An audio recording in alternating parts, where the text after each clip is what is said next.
In the deepest, most shadowed recesses of our collective nightmares, she waits. She is the ultimate embodiment of terror, a creature so profoundly grotesque that to merely witness her visage is to forfeit one's very existence. We know her by the writhing nest of vipers that crown her head, hissing their venomous malice at a trembling world. We know her by the frozen garden of statues that surround her lair, warriors, kings, and thieves alike, captured forever in gray stone, their faces contorted in a scream that will never be heard. This is the monster of the myth, the Gorgon, the beast, the trophy destined to be severed by the golden blade of a hero.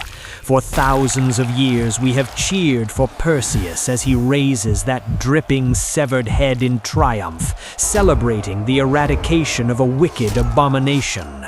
But history, as we know, is written by the victors, and in the sprawling tapestry of Greek mythology, the victors are almost exclusively men, heroes and gods who wield power with impunity.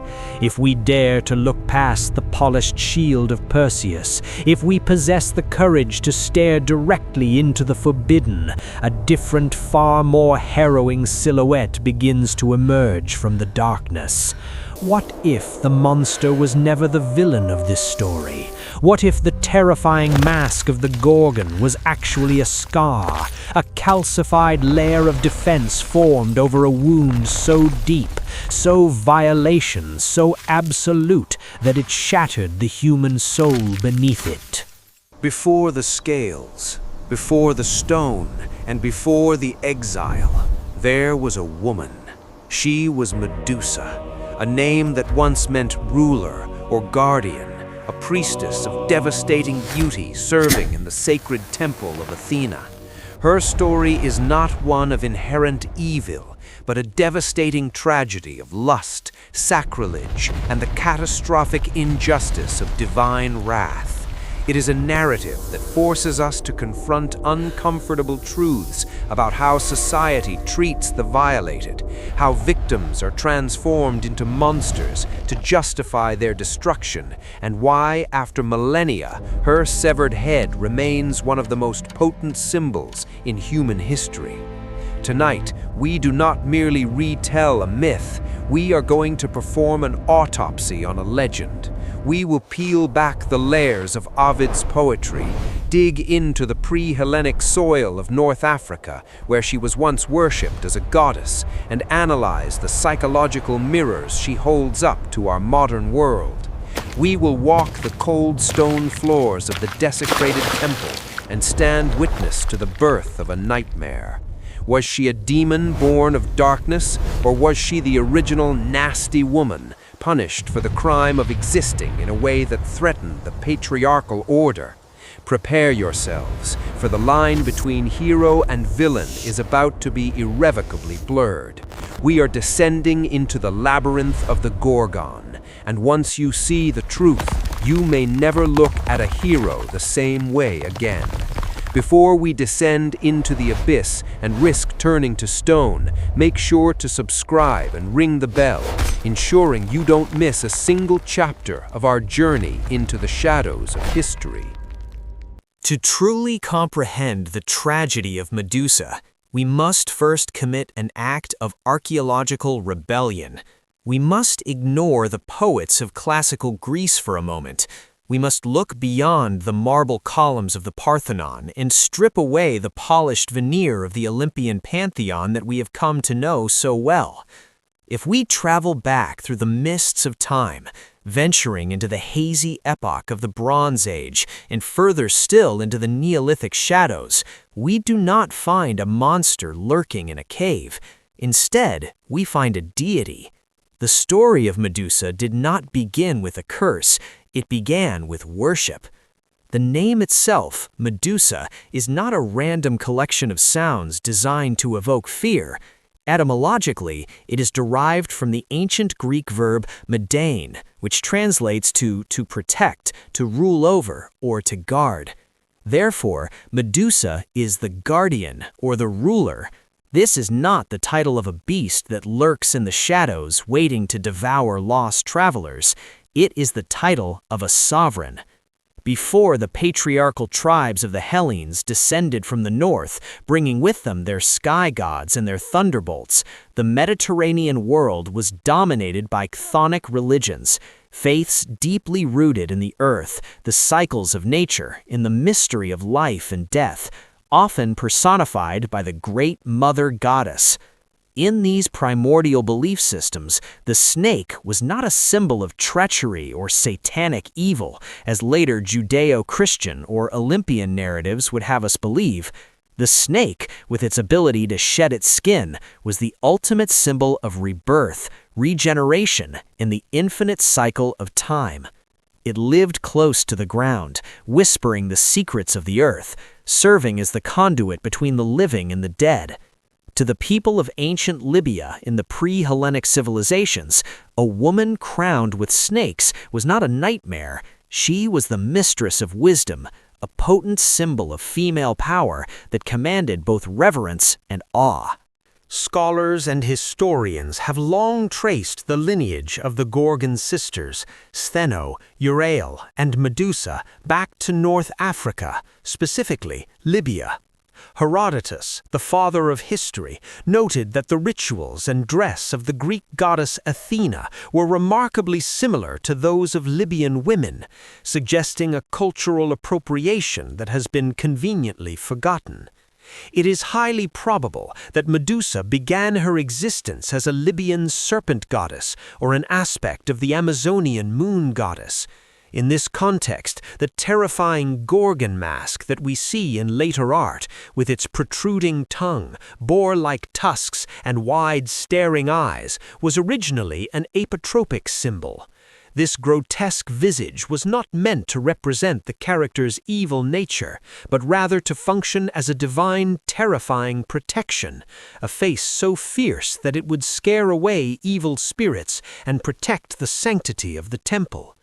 This is why, paradoxically, we see the face of the monster Medusa adorning the temples of gods and the shields of kings long before the myth of Perseus was codified.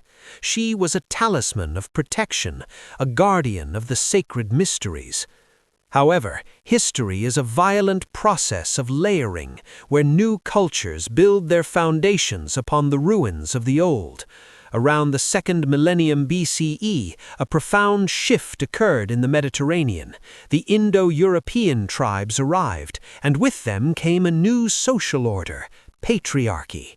These invaders worshipped sky fathers, Zeus, Poseidon, Apollo, gods of light, order, and war. The indigenous, earth-centric, and often matrifocal religions posed a theological and political threat to this new order. You cannot establish the dominance of a king of gods if the people still fear and worship the Mother of Earth. Thus, a systematic campaign of mythological defamation began. This is a phenomenon we see repeated throughout human history. The gods of the old religion become the monsters of the new. The dragon Tiamat is slain by Marduk in Babylon, the python is slain by Apollo in Delphi, and the serpent goddess Medusa is slain by the solar hero Perseus. The myth, therefore, is not just a fantasy story, it is a political allegory for a historical conquest. The breaking of Medusa's power, the severing of her head, represents the destruction of the old matriarchal shrines, the looting of their temples, and the subjugation of their priestesses. Consider the distinction between Medusa and her sisters. In the myth, Stheno and Euryale are immortal, ancient, and untouchable. Medusa alone is mortal. Why this specific vulnerability? It suggests that Medusa represents the priestess class, the human women who served the goddess. While you cannot kill the concept of the goddess, the immortal sisters, you can certainly kill her high priestess, silence her oracles, and burn her sanctuary. By making Medusa mortal, the Greek storytellers turned a divine figure into a target, a problem to be solved by the violence of a male hero. The visual transformation of Medusa in Greek art mirrors this demonization. In the earliest archaic vase paintings, she is depicted as a centaur-like creature or a grotesque demon, completely dehumanized. But as we move toward the classical period, something unsettling happens. She begins to regain her human form. She becomes a woman again, though still dangerous. It is as if the collective consciousness could not entirely erase the memory of her former humanity, but the narrative had been set in stone. The guardian fell, and the monster was born. This historical context is crucial because it reframes the entire narrative that follows. When we approach the story of Ovid, the rape in the temple, and the subsequent curse, we are not just reading about a girl who had bad luck. We are witnessing the echoes of a cultural trauma, a memory of the violent transition where the feminine divine was stripped of her authority, violated by the sea god of the invaders, and then blamed for her own desecration. Medusa was not born a monster, she was made into one by a society that could no longer tolerate a woman who held the power of life and death in her gaze. As we leave the dusty origins of the Bronze Age and step into the polished world of classical Roman literature, we find the version of the story that has haunted the Western imagination for 2,000 years. It is here, in the verses of the Roman poet Ovid, that the abstract historical conflict turns into a visceral, heartbreaking personal tragedy. We are about to witness the moment the guardian fell and the monster was born. If the archaic period gives us the bones of the goddess, it is the Roman poet Ovid, writing at the dawn of the first millennium in his magnum opus Metamorphoses, who gives Medusa her flesh, her voice, and her tragic soul. Ovid was a writer who understood the corrupting nature of power, a man who would eventually be exiled by the Emperor Augustus, and perhaps it was this skepticism of authority that allowed him to pen one of the most heartbreaking accounts of victim-blaming in literary history. In Ovid's hands, Medusa is not a born monster. She is not a primal demon lurking in the chthonic deep. She is something far more dangerous to the status quo. She is a woman of exceptional, breathtaking beauty. Ovid writes that Medusa was the jealous aspiration of many suitors, a maiden whose loveliness was so arresting that it stopped men in their tracks. But of all her features, it was her hair that held the most renown, golden, flowing locks that were compared to the finest spun silk, a crowning glory that radiated a light of its own. Yet, despite the legions of men who sought her hand, Medusa had chosen a path of devotion. She was a priestess in the temple of Athena, the virgin goddess of wisdom and war.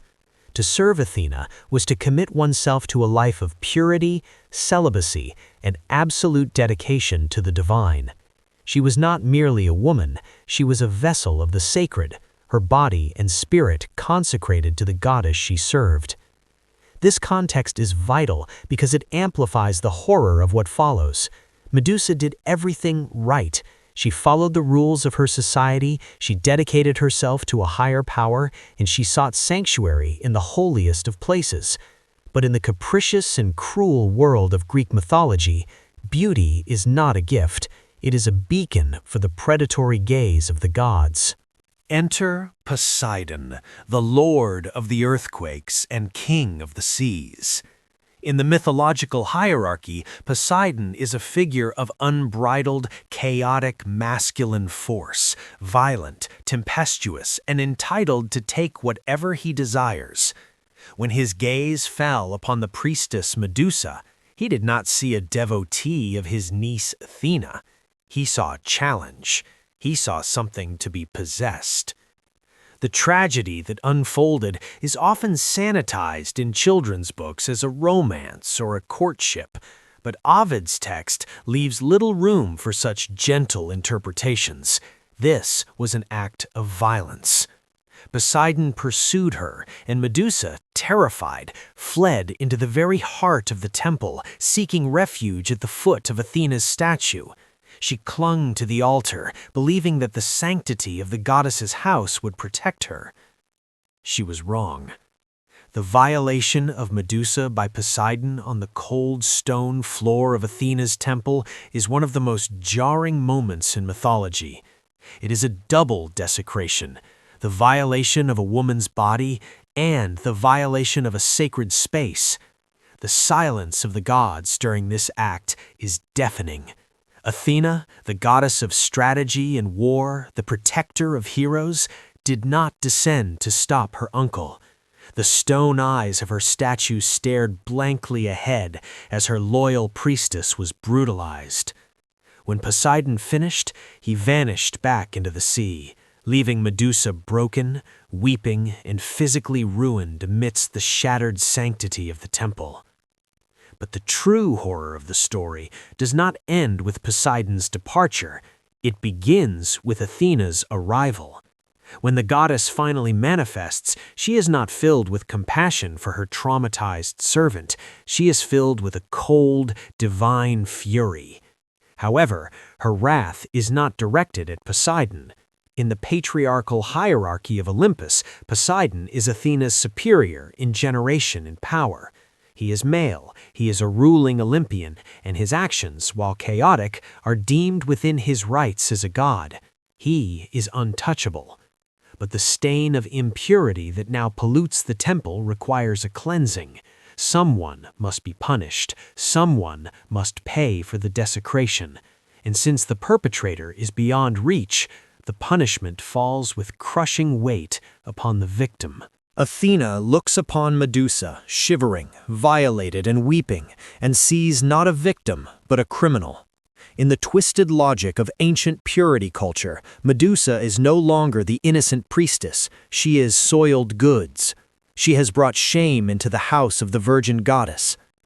Ovid describes Athena turning her eyes away, shielding her chaste gaze with the aegis, as if the mere sight of Medusa was offensive. Because your hair was the source of your vanity, the goddess might have reasoned in the silence of her judgment, and because it was your beauty that tempted a god to defile my temple, I shall strip it from you. I shall make you a monument to your own shame. Then begins the metamorphosis, a scene of visceral body horror. Imagine the terrifying sensation as the golden hair, once the envy of Greece, begins to heavy and thicken. The silky strands darken, twisting and knotting together, pulsing with a new, grotesque life. The scalp burns as the hair transforms into hissing vipers, their scales scraping against her skin, their forked tongues tasting the air. Her delicate hands, once used to pour libations, harden into bronze claws. Her skin, soft and radiant, turns to scales or stone-cold gray. And her eyes, those eyes that once looked upon the world with piety, are infused with a terrible, lethal magic. She becomes the Gorgon. Scholars and psychologists have debated Athena's motivation for centuries. Was it pure, petty jealousy? Was it the internalization of patriarchal misogyny, where women punish other women to uphold the rules of men? Or is there a darker, more complex interpretation? Some feminist theorists argue that Athena's curse was, in a twisted, horrific way, a gift. By turning Medusa into a monster, by giving her the power to turn men to stone with a single glance, Athena ensured that no man would ever be able to touch Medusa again without her consent. It was a shield forged in nightmare. Before, Medusa was vulnerable to the violence of men. Now, she was the ultimate weapon against them. She became an island unto herself, untouchable, unapproachable, safe in her monstrosity. But if this was protection, the cost was absolute isolation. Banished from the civilized world, Medusa fled or was transported to the island of Sarpedon, a desolate rock at the edge of the known world. There she joined her immortal sisters, Steno and Euryale, who mourned her fate but could not reverse it. The transformation was complete. The priestess was gone. In her place stood a creature of such profound sorrow and rage that the world could literally not bear to look at her. Consider the psychological weight of the stone gaze.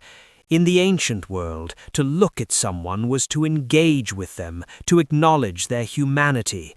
To be turned to stone is to be silenced, to be objectified in the most literal sense. But Medusa turns the dynamic around. She forces the male gaze, the gaze that objectified her, pursued her, and violated her, to become the instrument of the viewer's own destruction. If you look at her as an object, you become an object. You become a statue, a hollow shell, frozen in the moment of your own intrusive staring. It is a mirrored punishment. The men who came to hunt her in later years, seeking glory, were forced to confront the abyss of their own aggression, and they were consumed by it. For years, she lived in this shadowed existence. The garden of statues grew around her cave, warriors who sought to make a name for themselves by killing a monster, never stopping to ask how the monster came to be. She lived with the hissing of snakes in her ears, a constant reminder of her trauma, and the heavy silence of the stone figures that littered her home. She was pregnant too. Ovid tells us this. The seed of Poseidon had taken root. She was carrying life inside her while surrounded by death, a pregnant monster waiting for the final act of her tragedy. This is the Medusa that Ovid bequeaths to us, not a villain to be hissed at, but a tragic figure to be wept for. She is the ultimate other, the scapegoat for divine misconduct. Her existence asks a terrifying question of the audience. In a world governed by unjust power, is it better to be a beautiful victim or a monstrous survivor? Medusa survived, but the price of her survival was her humanity. And as she paced the gloom of her cavern, sensing the approach of a new threat, the machinery of fate began to turn once more. The gods were not done with her. They needed a hero, and to make a hero, they needed a trophy. The stage was set for Perseus, but as we shall see, the heroism of Perseus is built entirely upon a foundation of deceit, divine hand-holding, and the murder of a sleeping, pregnant victim. History remembers Perseus as the golden boy of Greek mythology. He is the demigod archetype, the son of Zeus, the slayer of monsters, the savior of damsels. We see him immortalized in Benvenuto Cellini's bronze masterpiece in Florence, standing triumphant over the broken body of the Gorgon, holding her severed head aloft like a grim lantern. For centuries, this image has been shorthand for the triumph of order over chaos, of civilization over barbarism, of the masculine hero over the feminine monstrosity. But if we strip away the golden armor of nostalgia and examine the logistics of his quest, the shining hero begins to look less like a warrior and more like an assassin. A closer reading of the text reveals that Perseus did not win a fair fight, he executed a hit. The genesis of Perseus's quest was not a noble calling to save the world from a rampage, it was a drunken boast. At a banquet held by King Polydectes, a man who was aggressively pursuing Perseus's mother, Danae, Perseus, feeling insecure about his own status and ability to protect her, rashly promised to bring the king the head of Medusa. It was a suicide mission, a convenient way for the king to dispose of an interfering son. Perseus accepted the challenge not out of altruism, but out of youthful pride and a desperate need to prove his masculinity. He was a boy playing a man's game, agreeing to murder a woman he had never met who had done him no harm, simply to settle a score at a dinner party. However, unlike Heracles, who often relied on his own brute strength and resilience, Perseus was the ultimate beneficiary of divine nepotism. He was the trust fund baby of the heroic age. Realizing the boy would be instantly vaporized if he faced a Gorgon alone, the gods intervened.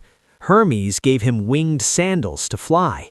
Hades, via the nymphs, lent him the helm of darkness, granting invisibility.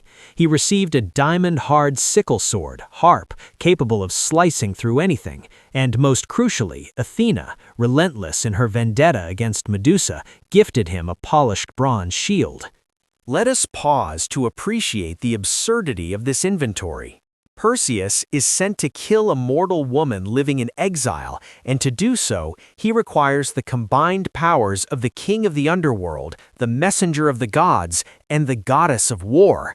It is an excessive display of force that speaks volumes about the fear Medusa inspired. It wasn't just her gaze they feared, it was what she represented. The entire celestial hierarchy conspired to ensure this woman died. The journey to find Medusa further erodes the noble hero narrative. To locate the Gorgons, Perseus had to find the Graii, 3 ancient sisters who shared one eye and one tooth between them. Perseus did not bargain with them. He did not use diplomacy. He ambushed them, snatching their sole eye as they passed it back and forth, effectively blinding 3 vulnerable old women. He held their sight hostage, extorting the location of the nymphs and the Gorgons from them. It was a cruel, coercive act, a bullying tactic against the defenseless to further his glorious quest. Finally, fully equipped with his divine cheat codes, Perseus arrived at the island of Sarpedon. The scene he found was not of terror, but of domestic quietude. The Gorgons were not rampaging, they were sleeping. Medusa, the great monster, was unconscious. This is the detail that most retellings gloss over. There was no duel. There was no clash of swords. Medusa never stood a chance to fight back. She never even saw her killer. Following Athena's instructions, Perseus used the polished shield as a mirror. He walked backward, looking only at the reflection, dissociating himself from the reality of the flesh and blood he was about to sever. This shield is the perfect metaphor for the way society deals with the monstrous feminine.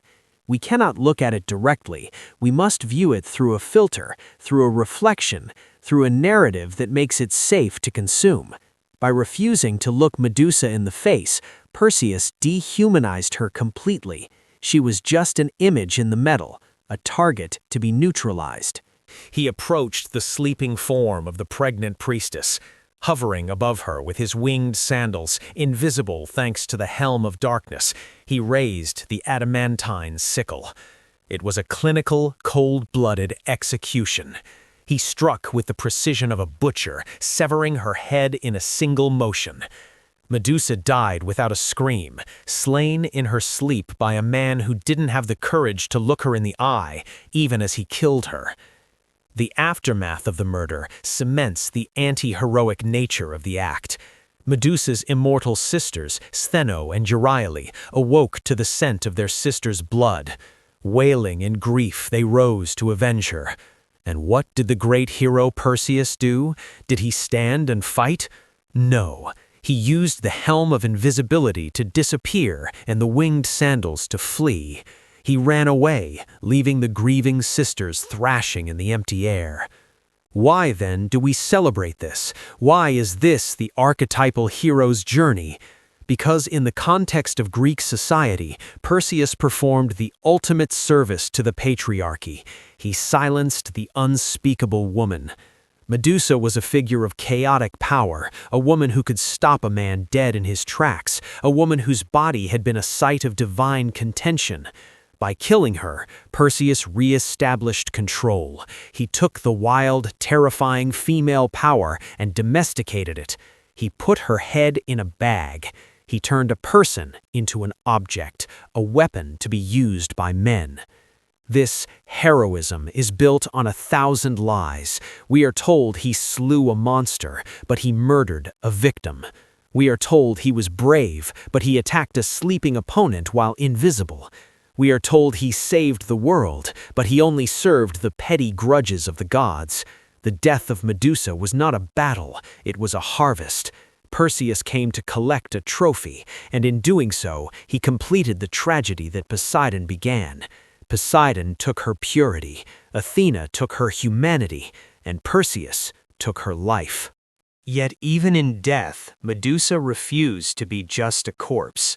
As her head was severed from her body, something miraculous occurred. The blood of the Gorgon did not just flow, it birthed. From the open wound of her neck, two beings sprang forth: Chrysaor, the warrior with the golden sword, and Pegasus, the winged horse. This moment of birth is crucial. It reminds us that Medusa was pregnant when she was killed. The monster was a mother, and the creatures she birthed were not hideous demons, but beings of majesty and beauty. Pegasus, in particular, challenges the entire narrative of Medusa's evil. How could a creature of pure evil give birth to the symbol of poetic inspiration, the magnificent white stallion that would carry thunderbolts for Zeus? It suggests that the beauty Medusa once possessed was never truly gone. It was merely locked away inside the monstrous shell, waiting for release. Perseus, in his violence, unwittingly acted as a midwife. But Perseus was not done with Medusa. He had the head, and he intended to use it. The victim, who wanted only to be left alone, was about to become the most powerful weapon in the ancient world. Her agency was gone, but her gaze, that terrible, petrifying gaze, was now in the hands of a boy with a grudge. The journey back to Greece would be paved with statues as Perseus weaponized the trauma of the woman he had just butchered. The sword had fallen. The deed was done. But in the realm of myth, death is rarely the end. Often, it is merely a violent transformation into something else.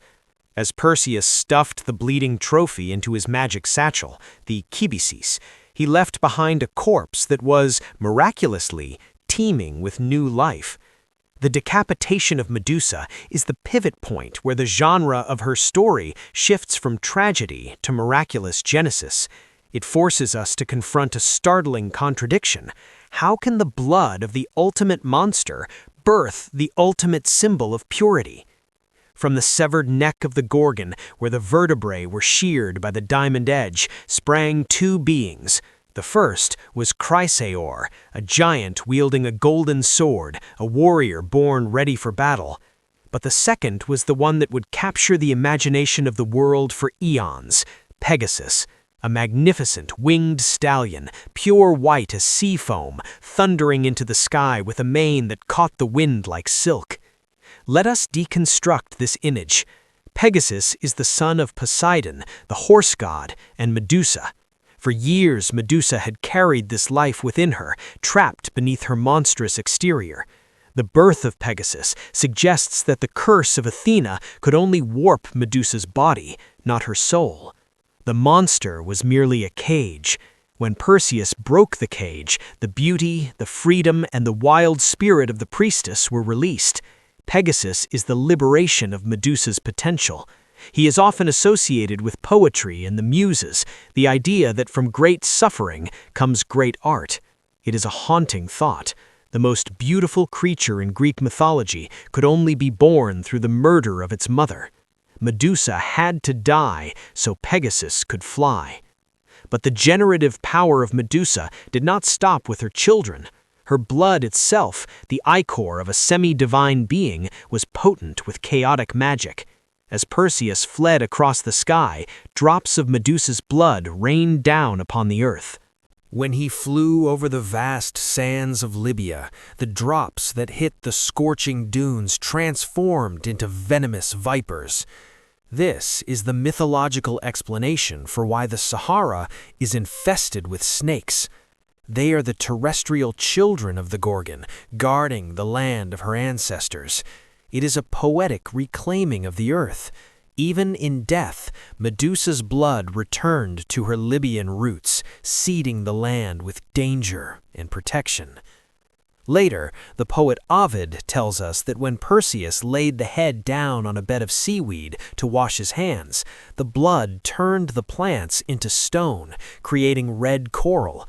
The nymphs of the sea, enchanted by this alchemy, scattered the seeds of this hardened blood throughout the oceans. Here, Medusa is a creator of beauty, turning the ephemeral into the enduring. However, the most profound secret of her blood was known only to the gods. It was said that the blood flowing from the veins on her left side was a lethal poison, capable of killing instantly. But the blood from her right side was a panacea, capable of raising the dead. Athena gathered this blood and gave it to Asclepius, the god of medicine. This duality, the left and the right, the poison and the cure, encapsulates the complexity of Medusa. She is the pharmakon, the ancient Greek concept of the drug that can both kill and save.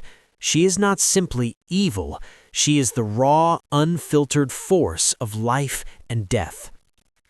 While her blood seeded the earth and sea, her head began a reign of terror in the hands of Perseus. This is the period of weaponization. Medusa, once a woman who sought refuge, was now an object used to settle disputes. Perseus, the hero, used the head with chilling frequency. He didn't just use it on monsters like the sea serpent Cetus to save Andromeda. He used it on Phineus, Andromeda's former fiancé, turning an entire wedding hall of guests into a grisly gallery of statues. He used it on Atlas, the Titan, transforming his colossal body into the Atlas Mountains. There is a tragic irony in the story of Atlas. The Titan, weary of holding up the sky, asked to see the head to find release from his eternal burden. Medusa's gaze, usually a curse, became a mercy, a way to end suffering, to become unfeeling stone. Even as a severed head, Medusa granted the peace of oblivion to those who could no longer bear the weight of the world. Finally, the journey ended.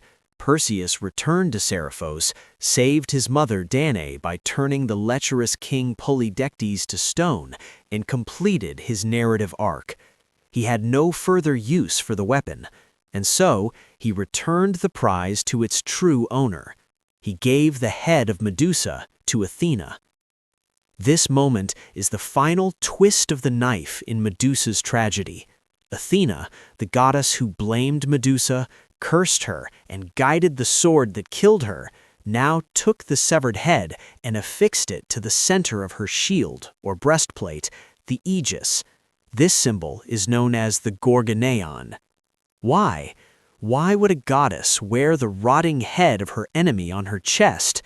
Standard interpretation says it is a trophy, a symbol of victory over chaos. But look closer. The aegis is the ultimate symbol of divine protection. Zeus and Athena are the only ones who wield it. By placing Medusa on the aegis, Athena absorbs Medusa's power. The Gorgon's gaze becomes Athena's gaze.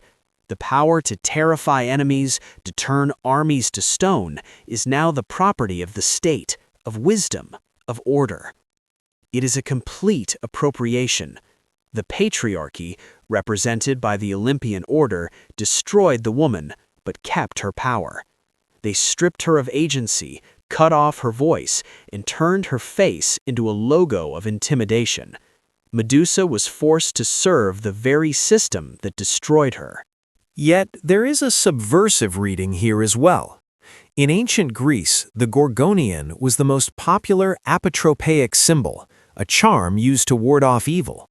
It was painted on shields, carved above doorways, and worn as amulets. People believed that Medusa's face would protect them. Even though the myth called her a monster, the people used her as a guardian. In a strange loop of fate, she returned to her original pre-Hellenic purpose. She became the guardian once more. Athena, the virgin goddess who rejects marriage and stands as a warrior, wears Medusa as a warning. It sends a message: I am not just wisdom, I am dangerous. I carry the primal, terrifying power of the feminine earth, and I have harnessed it. The face of Medusa on Athena's chest screams a warning to anyone who would dare violate the goddess. It is as if Athena, in her own cold way, finally acknowledged that the only thing that can truly protect a woman in this brutal world is the face of a monster. Medusa's body was gone. Her children were free. Her blood was in the veins of the earth. But her face, that terrible, beautiful, tragic face, was now immortal, staring out from the armor of the gods, challenging us to look at her and survive. And survive she did. While the temples of Athena have fallen into ruin and the name of Perseus is often forgotten by the layman, the face of Medusa remains. She was about to embark on a new journey, traveling through the centuries, through the minds of psychoanalysts and feminists, to become something she never was in life, an icon. Myths do not die when the temples fall. They simply migrate. They leave the stone altars and take up residence in the darkest, most fertile soil available, the human subconscious. For centuries, Medusa lingered in art and literature as a mere villain, a stock character of danger. But as the 20th century dawned and humanity began to map the terrifying landscape of the mind, Medusa was dragged once again into the spotlight, not by a hero with a sword, but by a doctor with a notebook. To understand why Medusa still matters today, we must confront the man who turned her into a pathology, Sigmund Freud. In 1940, a year after his death, Freud's essay Das Medusenhaupt, Medusa's Head, was published. It was a text that would define and confine Medusa for decades. Freud, obsessed with the development of the male psyche, did not look at Medusa and see a tragedy of violation. He looked at her and saw a boy's deepest terror. In the reductionist lens of Freudian psychoanalysis, the decapitated head of Medusa is a symbol of castration. Freud argued that for a young boy, the discovery that his mother lacks a phallus is a moment of primal trauma, a realization that the penis can be taken away. Medusa, with her severed neck and writhing hair, becomes the ultimate avatar of this fear. The snakes, Freud suggested, are phallic symbols multiplied, a host of penises generated by the mind to compensate for the horror of seeing a woman without one. The terror she inspires is not fear of death, but fear of emasculation. Even the act of turning to stone was interpreted by Freud as a twisted reassurance. Becoming stiff like stone represents an erection, a desperate physiological proof that the viewer is still a man, still intact. It is a fascinating, if infuriating, theory. Under Freud's gaze, Medusa is stripped of her history, her pain, and her context. She ceases to be a person who was raped and punished. She becomes nothing more than a grotesque object representing male insecurity.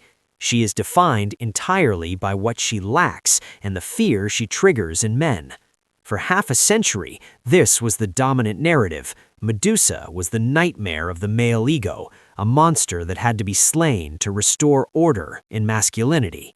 But the story did not end with Freud. If the 20th century began with men diagnosing Medusa, it ended with women reclaiming her. As the waves of feminism crashed against the shores of academia and culture in the 1970s, women began to look at the Gorgon and see something familiar. They didn't see a symbol of castration. They saw a sister. They saw a woman who had been punished for being powerful, for being visible, and for surviving violence. The pivotal moment came in 1975 with the French feminist Hélène Cixous in her explosive manifesto, The Laugh of the Medusa. Cixous issued a challenge to the world. Stop listening to the men who wrote the myths. Stop looking at Medusa through the shield of Perseus or the lens of Freud. Look at her directly. You only have to look at the Medusa straight on to see her, Cixous wrote. And she is not deadly, she is beautiful, and she is laughing. This concept, the laugh of the Medusa, was revolutionary. It reimagined the monster as a subversive figure who refuses to be silenced. Why is she laughing? She is laughing at the absurdity of the patriarchy. She is laughing at the fragile heroes who need magic shields and invisible helmets just to face a woman. She is laughing because she has liberated herself from the desire to please men. By becoming a monster, Medusa escaped the male gaze. She could no longer be objectified or possessed. She could only be feared or respected. Her monstrosity became her freedom. This reclamation ignited a firestorm in cultural theory. Medusa became the patron saint of female rage. In a society that constantly tells women to be quiet, to be polite, to smile, and to accommodate, Medusa represents the explosive release of repressed anger. She is the woman who stops being nice. She is the woman who gets angry, and whose anger is so potent it can stop the world in its tracks. We see this parallel in how society treats victims of sexual violence. Just as Athena blamed Medusa for defiling the temple, modern society often interrogates the victim. What were you wearing? Why were you there? Did you provoke him? The transformation of Medusa into a monster mirrors the way survivors are often demonized, painted as damaged goods or vindictive liars.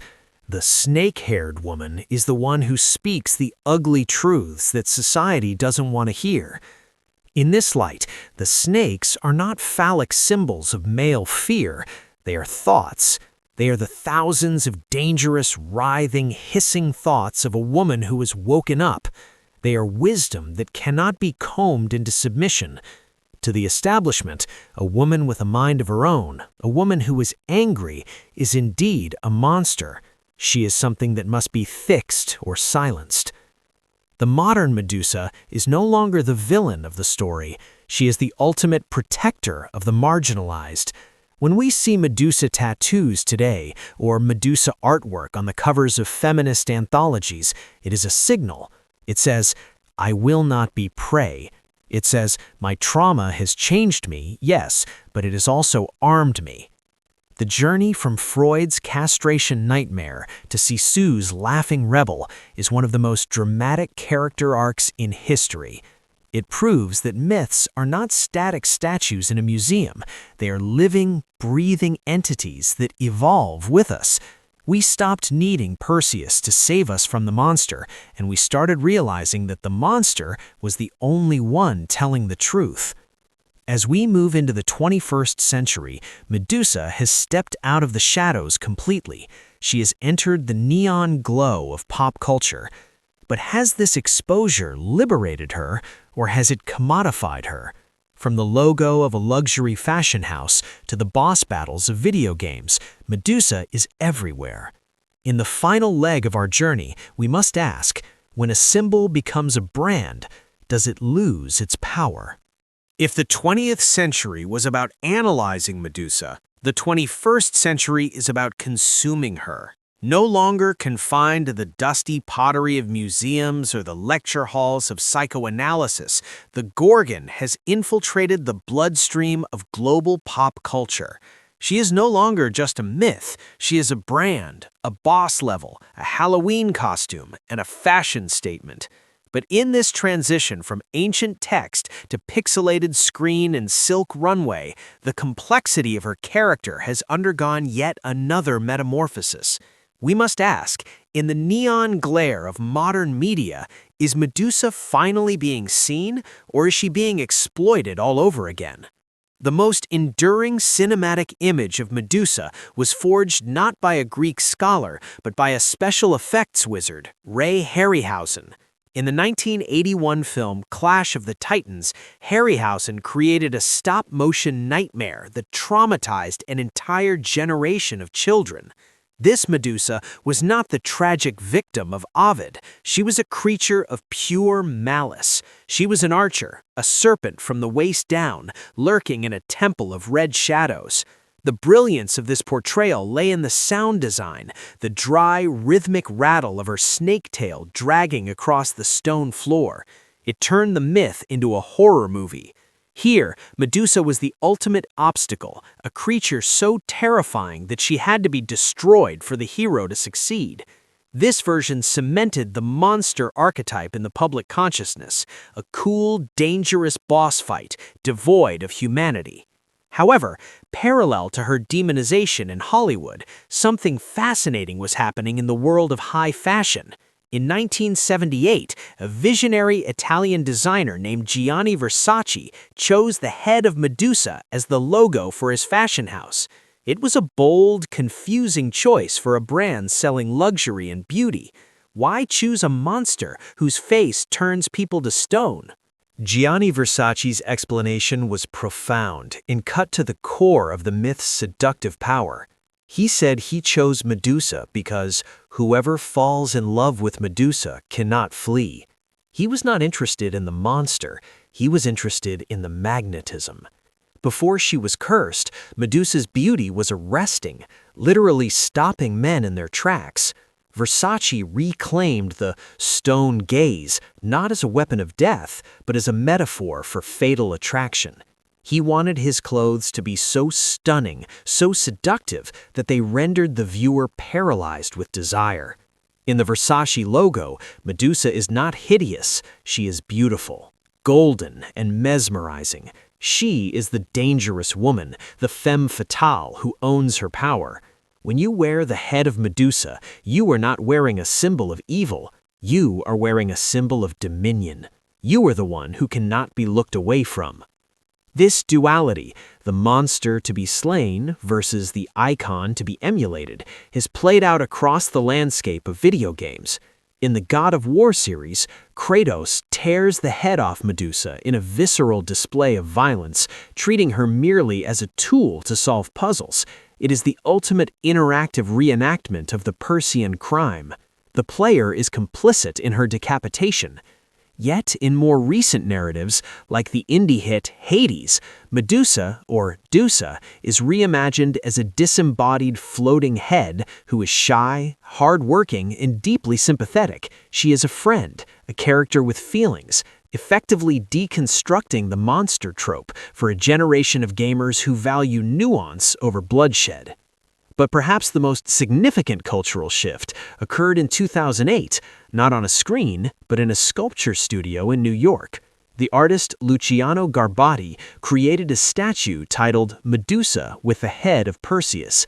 It is a jarring, visceral inversion of Cellini's famous bronze. In Garbati's version, it is Medusa who stands tall, naked not in shame, but in defiance, holding the severed head of the hero Perseus. When images of this statue went viral during the height of the Me Too movement in 2018, it struck a nerve globally. It became an instant icon of justice. The image did not represent violence against men. It represented the end of the victim narrative. It asked a powerful what if? What if the woman fought back? What if the rape survivor defeated the system that tried to silence her? Garbati's Medusa looks tired, not triumphant. Her expression is one of grim determination, the look of a woman who has done what was necessary to survive. This is where we stand today. Medusa has become a shorthand for the complexity of the female experience in a patriarchal world. We see her in novels like Natalie Haynes's Stoneblind, which give her a voice and a soul. We see her in the reclamation of monstrous traits by women who refuse to smile on command. The snakes in the hair have become a symbol of unkempt, wild, natural power, thoughts that cannot be tamed. From the terrifying stop-motion villain to the golden logo of luxury, and finally to the weary survivor holding the sword, Medusa has proven to be the most resilient figure in mythology. She cannot be killed. Every time her head is cut off, she births something new. A horse, a coral reef, a psychological theory, a fashion empire, a feminist rallying cry. As we reach the end of our journey, we are left with one final question. When we look in the mirror, do we see the hero or do we see the monster? And perhaps more importantly, have we realized that the monster was never the one with the snakes in her hair? We have journeyed from the sun-drenched sands of ancient Libya to the marble temples of Greece, from the shadowed couch of Freud to the glittering runways of Milan. We have dissected the myth, peeled back the scales, and looked behind the mask. And now, at the end of this odyssey, we must finally answer the question we asked at the beginning. Who is Medusa? Is she the monster, the sacrificial victim, the feminist icon, the protective deity?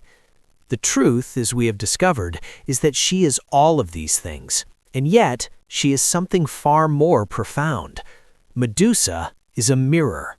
For 3,000 years, humanity has held up the severed head of the Gorgon, not to look at her, but to catch a glimpse of ourselves.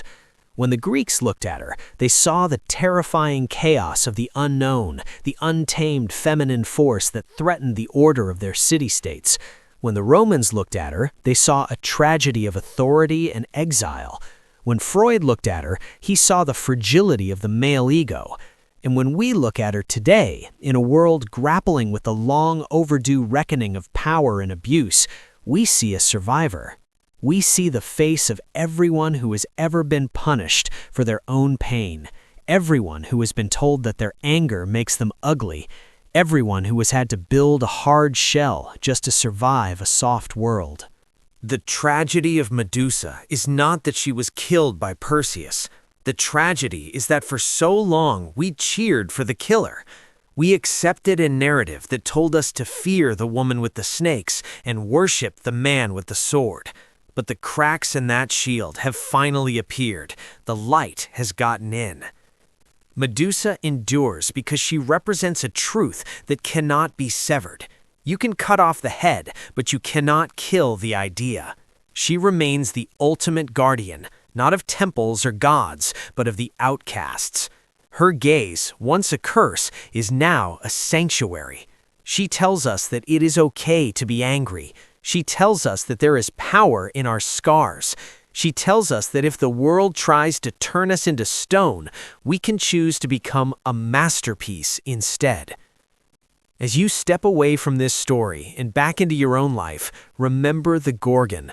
Do not fear the snakes, they are merely wisdom protecting the mind. Do not fear the stone, it is merely the armor of the soul. And the next time you see that visage, whether on a museum wall, a luxury handbag, or a piece of street art, look her in the eye.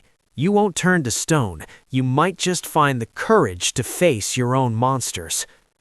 The myth is over, but the legend is yours to keep. If this journey into the abyss has opened your eyes, help us keep the flame of history burning. Click that subscribe button, ring the bell for notifications, and share this video with someone who needs to hear the truth. Leave a comment below. Do you see Medusa as a monster or a victim? We read every single one. Until next time, keep questioning the myths.